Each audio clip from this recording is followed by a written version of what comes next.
میں مبلغ بنوں سنتوں کا، خوب چرچا کروں سنتوں کا، ہو کرم بہر خاک مدینہ۔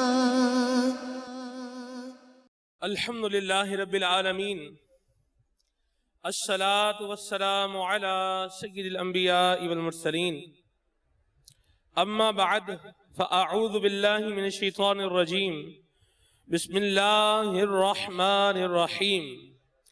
پڑھیے الصلاة والسلام علیک یا رسول اللہ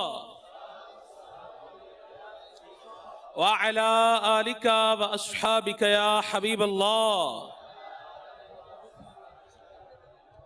الصلاة والسلام علیک یا نبی اللہ وعلى آلک واصحابک یا نور اللہ۔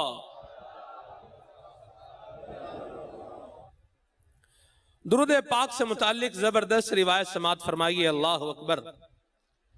سیدنا امیر المؤمنین علی المرتضی شیر خدا کرم اللہ تعالی وجہہ الکریم سے روایت ہے کہ اللہ تعالی نے جنت میں ایک درخت پیدا فرمایا ہے جس کا پھل سیب سے بڑا ہے اور انار سے چھوٹا ہے، مکھن سے نرم، شہد سے میٹھا ہے اور مشک سے زیادہ خوشبودار ہے۔ اس درخت کی شاخیں موتیوں کی، تنے سونے کے اور پتے زبرجد کے ہیں۔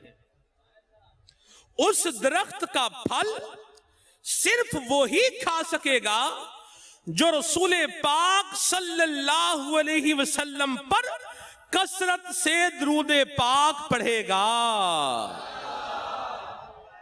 اعلیٰ حضرت فرماتے ہیں، تم سے جہاں کا نظام، تم پہ کروڑوں سلام، تم سے جہاں کا نظام، تم پہ کروڑوں سلام، تم پہ کروڑوں ثنا، تم پہ کروڑوں درود، تم پہ کروڑوں ثنا، تم پہ کروڑوں درود۔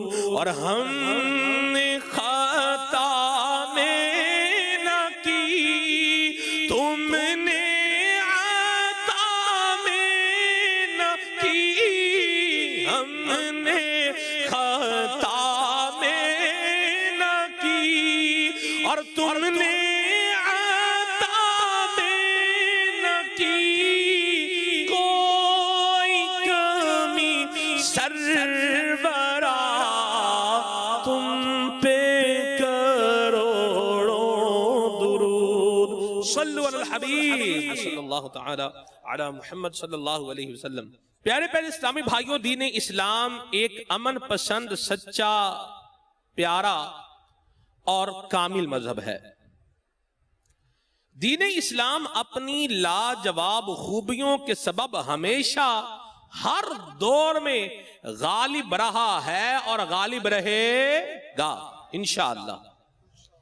دین اسلام نے اپنے ماننے والوں کی دینی، دنیاوی، اخروی، ظاہری، باطنی، اخلاقی، گھریلو، خاندانی، معاشرتی، معاشی، مثلاً مسلمانوں کے ساتھ حسن اخلاق سے پیش آنے، ان کے دکھ درد میں شریک ہونے، ان کی خیر خواہی اور دلجوئی کرنے کی بھی رہنمائی فرمائی ہے۔ آج کے بیان میں دلجوئی کے فضائل کے بارے میں ہم سنیں گے انشاءاللہ۔ دل جوئی کی فضیلت پر احادیث طیبہ اور بزرگان دین کے اقوال بھی پیش کیے جائیں گے۔ ہمارے بزرگان دین کیسی کیسی دلجوئی فرمایا کرتے تھے، اس کے بھی کچھ واقعات بیان ہوں گے، اور کن کن امور سے ہم مسلمانوں کی دلجوئی کر سکتے ہیں یہ بھی بیان کیا جائے گا. یعنی ہم کیا کام کریں کہ مسلمان کا دل خوش ہو جائے، دلجوئی ہو جائے، یہ بھی انشاءاللہ مدنی پھول بیان ہوں گے. اے کاش پورا بیان اچھی اچھی نیتوں اور مکمل توجہ کے ساتھ سننا نصیب ہو جائے. آئیے سب سے پہلے ایک واقعہ سنتے ہیں. دعوت اسلامی کے اشاعتی ادارے مکتبۃ المدینہ کی زبردست کتاب حکایتیں اور نصیحتیں صفحہ نمبر 455 پر ہے کہ ایک فقیر اپنے اہل و عیال کے ساتھ رہتا تھا اور اس نے اپنے گھر والوں کے ساتھ مل کر روزہ رکھا. اس کے گھر میں کھانے کو کچھ نہیں تھا. افطاری کے لیے خوراک کی تلاش میں وہ گھر سے نکلا، لیکن افطاری کے لیے اسے کچھ نہ ملا. پھر وہ سناروں یعنی جولرز کے جو بازار ہیں ان میں داخل ہوا.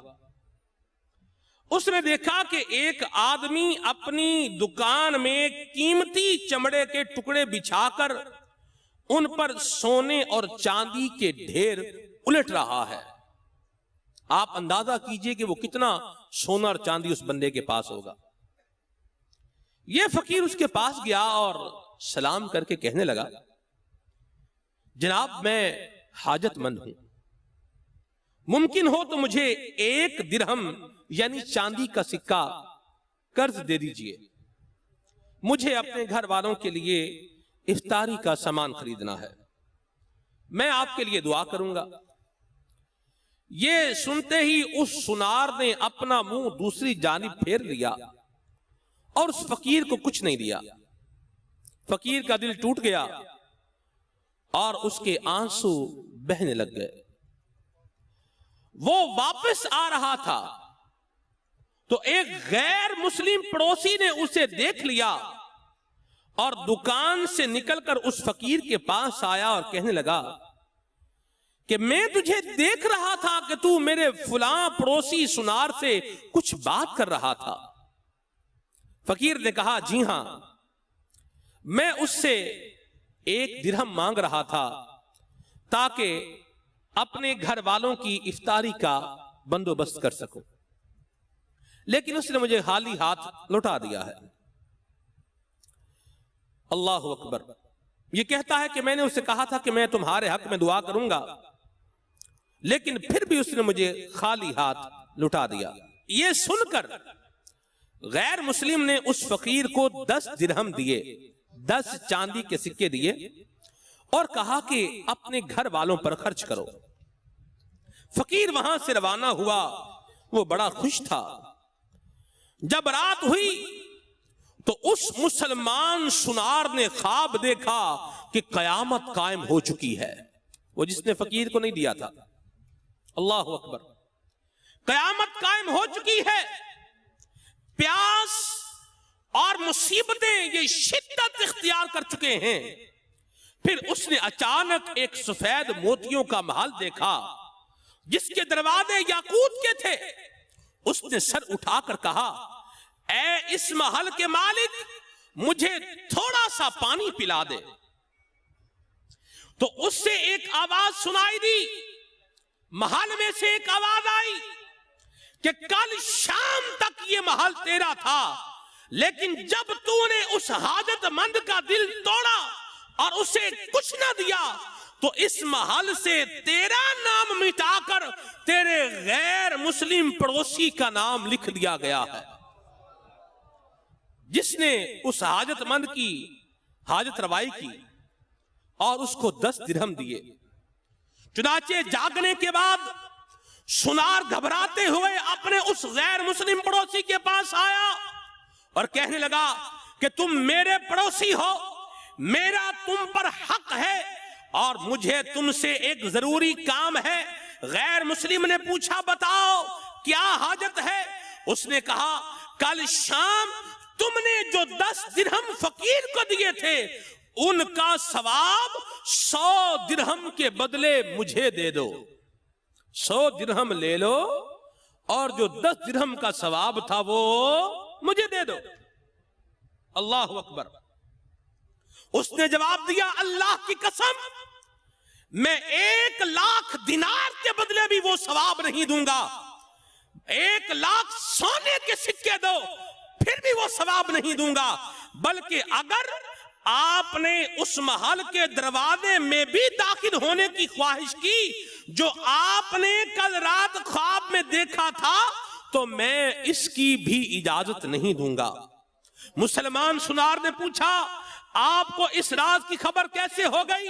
تو غیر مسلم نے جواب دیا اس کی خبر مجھے اس ذات نے دی ہے جو کسی بھی چیز کو کہتی ہے کن فیکون، ہو جا تو وہ ہو جاتی ہے. میں گواہی دیتا ہوں کہ اللہ کے سوا کوئی عبادت کے لائق نہیں، اور میں یہ بھی گواہی دیتا ہوں کہ حضرت سیدنا محمد مصطفیٰ صلی اللہ علیہ وسلم اس کے بندے اور رسول ہیں. صلو علی الحبیب صلی اللہ تعالی علی محمد صلی اللہ علیہ وسلم. پیارے پیارے اسلامی بھائیوں، اس غیر مسلم نے ایک مسلمان کی دل جوئی کی. اللہ پاک کی مشیت کہ اس نے اپنے فضل سے اس دل جوئی کا اسے یہ صلہ دیا کہ اسے ایمان جیسی دولت سے سرفراز فرما دیا. اللہ اللہ. میرے محترم اور میٹھے اسلامی بھائیوں، ہمیں بھی دل جوئی کی عادت بنانی چاہیے. دل جوئی، دلداری، غمخاری، غم گساری، یہ تمام الفاظ ہم مانا ہے، یعنی ان کا مطلب ایک ہی ہے. دوسروں سے ہمدردی کرنا، انہیں خوشی پہنچانا، ان کے دل میں خوشی داخل کرنا، یہ سب دل جوئی کے معنی میں آتا ہے. الحمدللہ ہمارے دین میں دل جوئی کی بڑی اہمیت ہے. محلے فتنہ سے بچتے ہوئے جائز طریقے سے مسلمان مرد کا مسلمان مردوں اور اپنی محرمات اور بچوں کی امی، اسی طرح مسلمان عورتوں کا مسلمان عورتوں، اپنے محارم اور بچوں کے ابو کی دلجوئی کرنا، یہ بڑے اجر و ثواب کا کام ہے، بڑا ثواب والا کام ہے. ایسا کرنے سے جہاں آخرت اچھی ہوگی وہیں معاشرے میں بھی محبت بھری فضا قائم ہوگی. دوسروں کی دلجوئی کرنا کتنا بڑا اجر ہے، آئیے اس بارے میں کچھ احادیث مبارکہ سنتے ہیں.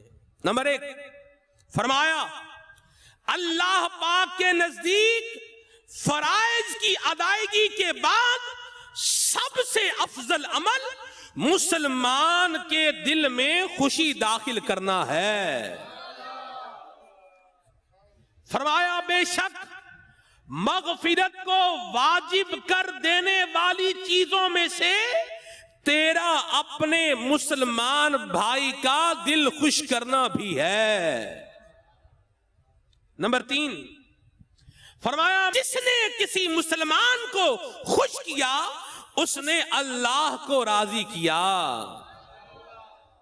فرمایا جو شخص کسی مسلمان کا دل خوش کرتا ہے تو اللہ پاک اس خوشی سے ایک فرشتہ پیدا فرماتا ہے جو اللہ پاک کی عبادت اور اس کی وحدانیت بیان کرتا رہتا ہے. اللہ اکبر. اور جب یہ آدمی مر جاتا ہے تو میرے میٹھے اور پیارے اسلامی بھائیوں، یہ اس کی قبر میں پہنچتا ہے، وہ فرشتہ قبر میں اس کے پاس آ کر کہتا ہے کیا تم مجھے جانتے ہو؟ تو آدمی کہتا ہے تم کون ہو؟ وہ فرشتہ کہتا ہے میں وہ خوشی ہوں جو تو نے فلاں بندے کے دل میں داخل کی تھی، اور آج میں تیرا دل بہلا کر پریشانی دور کروں گا. میں تجھے تیری حجت یاد دلاؤں گا، میں نکیرین کے جواب میں تجھے ثابت قدم رکھوں گا، میں قیامت کے دن تیرے ساتھ ہوں گا، رب کریم کی بارگاہ میں تیری شفاعت کروں گا اور جنت میں تیرا مقام دکھاؤں گا۔ پیارے پیارے اسلامی بھائیوں، معلوم ہوا کہ دل جوئی کرنا اور مسلمانوں کے دلوں میں خوشی داخل کرنا یہ ایسا کام ہے جس سے اللہ پاک اپنے بندے کو مشکلات سے بچانے کے اسباب پیدا فرما دیتا ہے۔ آئیے دل جوئی سے متعلق بزرگان دین کے بھی کچھ اقوال سماعت فرمائیے۔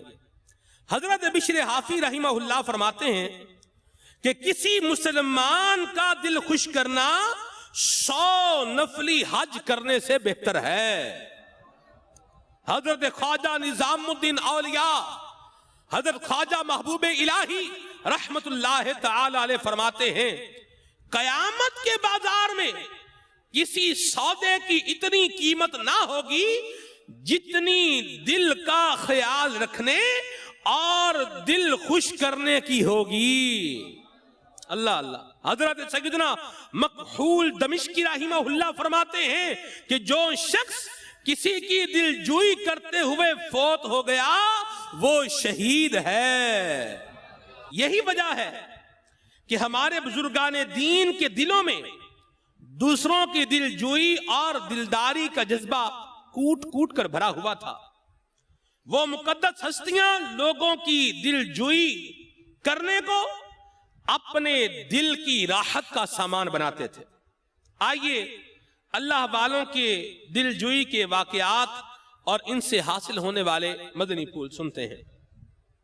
ایک رات حضرت امیر المؤمنین سیدنا فاروق اعظم رضی اللہ تعالی عنہ مدینہ منورہ کا دورہ فرما رہے تھے۔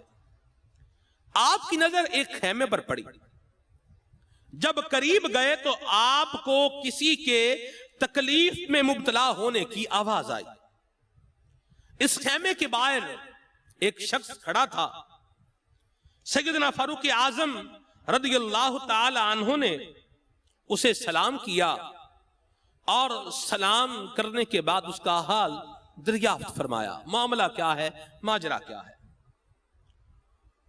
تو معلوم ہوا کہ وہ خلیفہ وقت سے ہی ملنے آیا ہے، البتہ اسے یہ معلوم نہیں تھا کہ یہ سیدنا امیر المؤمنین کے سامنے کھڑا ہے۔ اللہ اکبر۔ اس نے عرض کی، حضور زوجہ میری امید سے ہیں اور بچے کی پیدائش کا وقت قریب ہے۔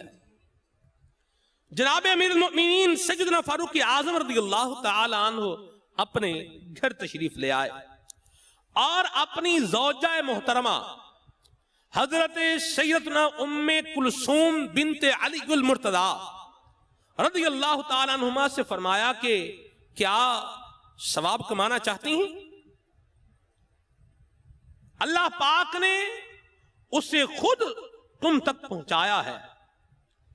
انہوں نے عرض کیا، حضور کیا بات ہے؟ تو آپ نے فرمایا کہ ایک عورت کے بچے کی ولادت کا وقت قریب ہے اور اس کے پاس کوئی نہیں ہے۔ آپ نے عرض کی کہ اگر آپ راضی ہیں تو میں چلتی ہوں۔ فرمایا ٹھیک ہے، تم ضروری سامان لے لو۔ جب وہاں پہنچے تو آپ نے اپنی زوجہ محترمہ کو اندر بھیج دیا اور خود اس شخص کے پاس بیٹھ گئے۔ اس سے فرمایا آگ جلاؤ۔ اس نے آگ جلائی تو آپ نے ہانڈی اس کے اوپر رکھ دی۔ جب ہانڈی پک گئی تو دوسری طرف بچے کی ولادت بھی ہو گئی۔ اللہ اکبر۔ آپ کی زوجہ محترمہ نے اندر سے آواز دی، اے امیر المؤمنین اپنے ساتھی کو بیٹے کی خوشخبری دے دیجئے کہ اللہ کریم نے اسے بیٹا عطا فرمایا ہے۔ جیسے ہی اس شخص نے لفظ امیر المؤمنین سنا تو ڈر گیا اور عاجزی کے ساتھ تھوڑا سا پیچھے ہٹ کر بیٹھ گیا۔ آپ نے فرمایا جیسے بیٹھے تھے ویسے ہی بیٹھے رہو. پھر آپ نے ہانڈی اٹھا کر اپنی زوجہ محترمہ کو دی اور فرمایا خاتون کو کھانا کھلاؤ. پھر آپ نے اس شخص کو بھی کھانے کے لیے دیا اور فرمایا کل میرے پاس آ جانا, میں تمہاری ضروریات کو پورا کر دوں گا. جب وہ شخص صبح آپ کے پاس آیا تو آپ نے اس بندے کو مال بھی عطا فرمایا اور اس بچے کا وظیفہ بھی جاری فرما دیا. پیارے پیارے اسلامی بھائیوں, سنا آپ نے امیر المؤمنین سیدنا فاروق اعظم رضی اللہ تعالی عنہ نے کس طرح ایک پریشان حال کی دستگیری فرمائی اور ان کی دلجوئی کا سامان کیا. اپنی نگرانی میں آگ روشن کروائی, اپنے ہاتھوں سے ہانڈی چڑھائی اور کھانے کی ترکیب بنائی. خود ہی کھانا نکال کر اپنی زوجہ محترمہ کے ذریعے اس عورت کے لیے بھیجا. غور کیجئے, یہ وہی فاروق اعظم ہیں جن کے سائے سے شیطان بھاگتا تھا. جی ہاں, یہ وہی فاروق اعظم ہیں جن کو حضور نبی کریم صلی اللہ علیہ وسلم نے اپنی زبان مبارک سے جنتی ہونے کی خوشخبری دی. یہ وہی فاروق اعظم ہیں جن کے بارے میں اللہ کے پیارے رسول صلی اللہ علیہ وسلم نے یہ دعا فرمائی, اے اللہ عمر بن خطاب کے ذریعے اسلام کو عزت عطا فرما. یہ وہی فاروق اعظم ہیں جو یتیموں بے سہارا لوگوں کی خیر خواہی کے لیے راتوں کو جا کر دورہ فرمایا کرتے تھے. یہ وہی فاروق اعظم ہیں جن کی رائے کے مطابق قرآن کریم کی آیات نازل ہوا کرتی تھیں. یہ وہی فاروق اعظم ہے جن کا فرمان ہے لو ماتت شاتن علی شط الفرات داعیتن, یعنی اگر نہر فرات کے کنارے ایک بکری بھی بھوکی مر گئی لظننت ان اللہ تعالی سائری عنہا یوم القیامہ, تو مجھے اندیشہ ہے کہ بروز قیامت اللہ پاک مجھے اس کے بارے میں بعد پرس فرمائے گا. یہ وہی فاروق اعظم ہیں جو کہ اکیلے ہزاروں میل طویل سلطنت کے حکمران تھے. اللہ اکبر. یہ وہی فاروق اعظم ہیں جن کا نام سن کر کیسر و کسرا پر لرزہ طاری ہو جایا کرتا تھا. اتنی بلند شان, اتنی عظیم شوکت ہونے کے باوجود امیر المؤمنین حضرت سیدنا فاروق اعظم رضی اللہ تعالی عنہ دوسروں کی کیسی دلجوئی فرمایا کرتے تھے, کس انداز میں لوگوں کے دل خوش فرمایا کرتے تھے. اللہ اکبر. اتنے عظیم مقام و مرتبے پر فائز ہونے کے باوجود بھی امیر المؤمنین رضی اللہ تعالی عنہ دوسروں کی خیر خواہی کرتے تھے. اس واقعے میں ہمارے لیے یہ بھی درس ہے کہ اگر ہمارا کوئی مسلمان بھائی کسی تکلیف میں ہو یا کسی معاملے میں اسے ہماری ضرورت ہو تو ہمیں اس کی پریشانی دور کر دینی چاہیے. اگر پریشانی دور کرنے کی قدرت ہے تو پریشانی دور کر دینی چاہیے. حضرت سیدنا فاروق اعظم رضی اللہ تعالی عنہ کی سیرت پر عمل کرنا چاہیے اور مسلمانوں کے دل خوش کرنے چاہیے. یہ اسلام کی تعلیمات ہیں, یہ دین اسلام ہمیں سکھا رہا ہے. ایمانداری سے بتائیے میرے میٹھے پیارے اسلامی بھائیوں, غور فرمائیے کہ اگر آج ہمارے معاشرے کے اندر جناب فاروق اعظم رضی اللہ تعالی عنہ کی سیرت کا یہ پہلو آ جائے تو ہمارا معاشرہ کیسا پرامن اور زبردست بن جائے. ہمارے ہاں حال کیا ہے, مسئلہ کیا ہے؟ ہمارے یہاں کہتے ہیں گرتی ہوئی دیوار کو ایک دھکا اور دو, پہلے ہی مر رہا ہے اس کو اور مارو. ہمارے معاشرے میں کیا بات ہو رہی ہے کہ مرتے کے منہ میں پانی بھی نہ ڈالو. ہمارے ہاں کیا بات ہو رہی ہے, کوئی مرتا ہے مر جائے, کوئی مصیبت میں ہے تو مصیبت میں رہے, جو بھی ہو ہمارا کام بننا چاہیے. ہم کیا پریشانی کسی کی دور کریں, ہم تو خود ہی بڑے پریشان ہیں. میرے بھائی کسی کی پریشانی دور کریں گے تو اللہ تبارک و تعالی ہماری پریشانی دور کرنے کے اسباب پیدا فرما دے گا. آج کے دعوت اسلامی کا مدنی ماحول ہمیں ہمارے اسلاف کا وہ سبق جو ہم بھول چکے ہیں ہمیں یاد دلا رہا ہے، بتا رہا ہے، سکھا رہا ہے، سمجھا رہا ہے کہ ہم نے مسلمانوں کی دلجوئی کرنی ہے۔ اگر کسی کا دکھ دور نہیں کر سکتے تو کم از کم کسی کو تکلیف بھی نہ دی جائے، کسی کی ہیلپ نہیں کر سکتے تو کم از کم اس کو تکلیف بھی نہ دیں، اس کو ذلیل بھی نہ کریں۔ ایک شخص تھا، اس کے پاس کوئی آیا اور آ کے کہنے لگا کہ میں بڑا پریشان ہوں، تو اس نے کہا کہ ہیلو بھائی، پریشان ہو تو میں کیا کروں، میرے پاس پیسے ویسے نہیں دینے کے لیے۔ اس نے کہا آپ میری بات تو سن لیں۔ اس نے کہا کہ میں آپ کو دیکھا ہے، آپ مجھے نیک بندے لگے ہیں، میں آپ سے دعا کروانے کے لیے آیا ہوں، میرا بیٹا نہیں، میرا دعا کریں میرا گمشدہ بچہ مجھے مل جائے۔ ہر بندہ جو بیچارہ آ رہا ہے کچھ بتا رہا ہے، ضروری نہیں کہ وہ بھیک مانگ نہیں آ رہا ہے، کم از کم بات سن تو لے۔ سننے کے بعد اگر حل کر سکتے ہیں تو حل کر دیں، حل نہیں کر سکتے تو کم از کم کیا بولیں بھائی ہم آپ کے لیے دعا کر سکتے ہیں، دعا کر دیں۔ لیکن مسلمان کے ساتھ کیا کی جائے؟ خیر خواہی کی جائے۔ دعا کرنا یہ بھی خیر خواہی ہے۔ اللہ تبارک و تعالی ہمارے حال پہ رحمت فرمائے۔ اللہ اکبر۔ آئیے حضرت امام حسن مجتبی کا واقعہ سماعت فرمائیے۔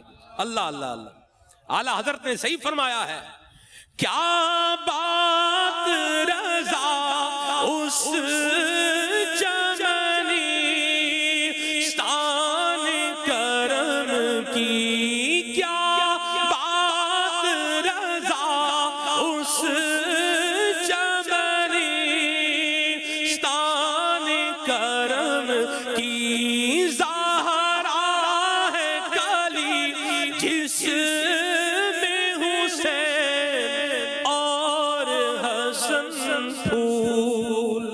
اللہ اللہ، میرے حضور کے جگر گوشے حضرت امام حسن رضی اللہ تعالی عنہ، واقعہ سماعت فرمائیے۔ ایک مرتبہ سیدنا امام حسن رضی اللہ تعالی عنہ کچھ ایسے مساکین کے پاس سے گزرے جو راستے میں بیٹھے لوگوں سے سوال کر رہے تھے اور زمین پر بکھرے ہوئے روٹی کے بچے کچے ٹکڑے اٹھا کے کھا رہے تھے۔ آپ نے انہیں سلام کیا، انہوں نے سلام کا جواب دینے کے بعد عرض کی، اے نواسہ رسول ہمارے ساتھ کھانا تناول فرمائیے۔ اللہ اکبر۔ یہ دعوت دی جا رہی ہے کنہیں؟ انہیں جو جنتی نوجوانوں کے سردار ہیں۔ یہ دعوت دی جا رہی ہے کنہیں؟ انہیں جو سیدہ فاطمہ الزہرا رضی اللہ تعالی عنہا کے لال ہیں۔ یہ دعوت دی جا رہی ہے، سٹیٹس دیکھیں، مقام دیکھیں کنہیں دعوت دی جا رہی ہے۔ یہ نبی کریم صلی اللہ علیہ وسلم کے نواسے کو دعوت دی جا رہی ہے۔ اللہ اکبر۔ اور دعوت دینے والے مسکین لوگ۔ اللہ اکبر۔ آئے آئے، انہوں نے کہا حضور کھانا تناول فرمائیے۔ جب انہوں نے کھانے کی دعوت دی تو آپ نے فرمایا، اللہ بڑائی چاہنے والوں کو پسند نہیں فرماتا۔ پھر آپ نے ان کے ساتھ کچھ کھانا تناول فرمایا۔ آپ بیٹھ گئے، ان کے ساتھ بیٹھ کر کچھ لقمے تناول فرمائے، لیے کچھ کھایا، اور جاتے ہوئے انہیں سلام کیا اور فرمایا، میں نے تمہاری دعوت قبول کی ہے، تم بھی میری دعوت قبول کرو۔ اللہ اللہ اللہ۔ انہوں نے عرض کی حضور جیسے آپ فرمائیں۔ آپ نے انہیں اپنے پاس آنے کی دعوت دی۔ جب وہ آپ کے پاس آئے تو آپ نے انہیں عمدہ کھانا کھلایا اور خود بھی ان کے ساتھ کھانا تناول فرمایا۔ اعلیٰ حضرت فرماتے ہیں، حسن مجتبی سید الاسقیاء، حسن مجتبی سید الاسقیاء، راکب دوش عزت لاکھوں سلام، راکب دوش عزت لاکھوں سلام، صلو علی الحبیب۔ اے عاشقان صحابہ و اہل بیت، غور کیجئے، نواسہ رسول، جگر گوشہ بطول، حضرت امام حسن رضی اللہ تعالی عنہ کتنے عمدہ اخلاق والے تھے۔ باوجود بلند مرتبہ ہونے کے ان مسکینوں اور غریبوں کی دلجوئی کی خاطر ان کے ساتھ بیٹھ گئے اور بدلے میں انہیں بھی اپنے گھر دعوت پر بلایا۔ اس واقعے سے یہ بھی درس ملتا ہے کہ ہمیں بھی صرف امیروں کے ساتھ نہیں بلکہ فقیروں کے ساتھ بھی پیار، الفت اور محبت بھرا برتاؤ کرنا چاہیے۔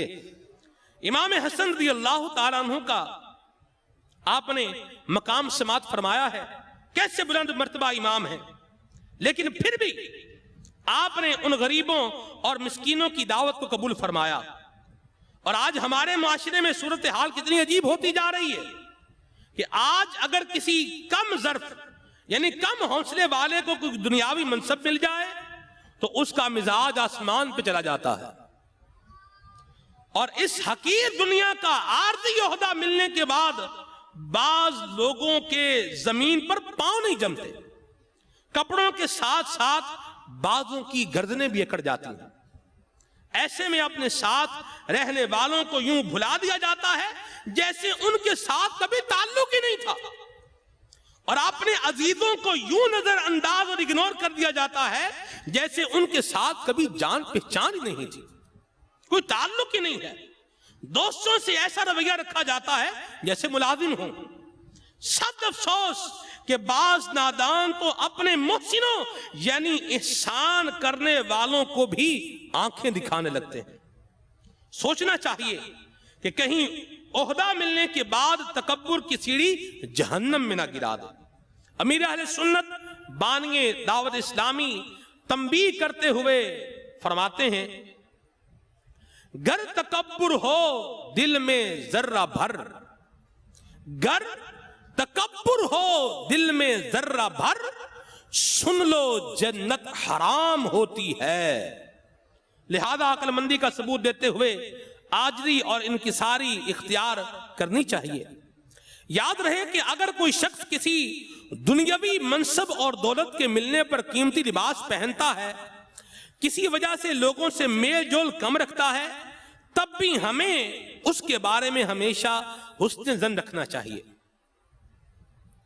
ہم یہ نہیں کہہ سکتے کہ فلاں شخص کو تو کوئی منصب مل گیا ہے اور یہ بڑا مغرور ہو گیا ہے، سیدھے منہ بات ہی نہیں کرتا وغیرہ۔ کسی مسلمان کے بارے میں بدگمانی کی ہمیں اجازت نہیں۔ بدگمانی گناہ کبیرہ، حرام اور جہنم میں لے جانے والا کام ہے۔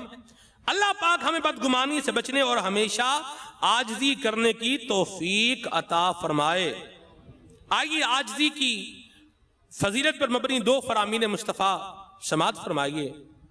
فرمایا جو اپنے مسلمان بھائی کے لیے تواضع اختیار کرتا ہے اللہ پاک اسے بلندی عطا فرماتا ہے، اور جو مسلمان بھائی پر بلندی چاہتا ہے تو اللہ پاک اسے پستی میں ڈال دیتا ہے، العیاذ باللہ۔ فرمایا اللہ پاک عاجزی کرنے والوں سے محبت اور تکبر کرنے والوں کو ناپسند فرماتا ہے۔ فخر و غرور سے تو مولا مجھے بچانا، مولا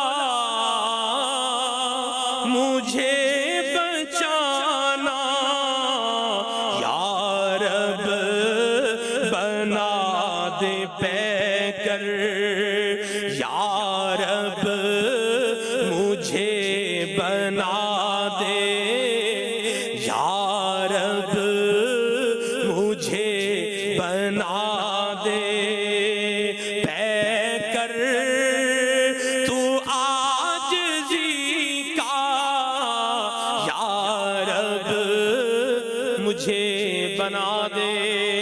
صلو علی الحبیب صلی اللہ تعالی علی محمد صلی اللہ علیہ وسلم۔ پیارے پیارے اسلامی بھائیوں، ہم دلجوئی کے واقعات سن رہے تھے۔ ان واقعات کو سن کر یوں لگتا ہے کہ دوسروں کی دلجوئی کرنے کا کوئی موقع ہاتھ سے نہیں جانے دینا چاہیے۔ غزالی زمان راضی دوران حضرت علامہ سید احمد سعید کاظمی رحمہ اللہ بھی دلجوئی کی عادی تھے. آپ زبردست عالم دین اور اللہ کے ولی تھے. آپ صحیح معنوں میں اخلاق نبوی کا عملی نمونہ تھے. غریب پروری، رحم دلی، ہمدردی، خیر خواہی اور مہربانی سمیت کئی عمدہ اوصاف میں آپ اپنی مثال آپ تھے. منقول ہے کہ ایک بار ایک صاحب نے اپنے بھانجے کی شادی میں کاظمی شاہ صاحب رحمہ اللہ کو انوائٹ کیا اور نکاح پڑھانے کی درخواست کی. آپ نے درخواست منظور فرما لی. نکاح کے لیے عصر اور مغرب کا درمیانی وقت طے کیا گیا. بارات آنے میں دیر ہو گئی. وہ صاحب مغرب کے بعد آپ کو لینے پہنچے تو آپ نے فرمایا حاجی صاحب آپ نے تو عصر کے بعد نکاح کا فرمایا تھا اور اب تو مغرب کی نماز بھی ہو چکی ہے. اب میرے پوتے کا عقیقہ ہے، مہمان آئے ہوئے ہیں.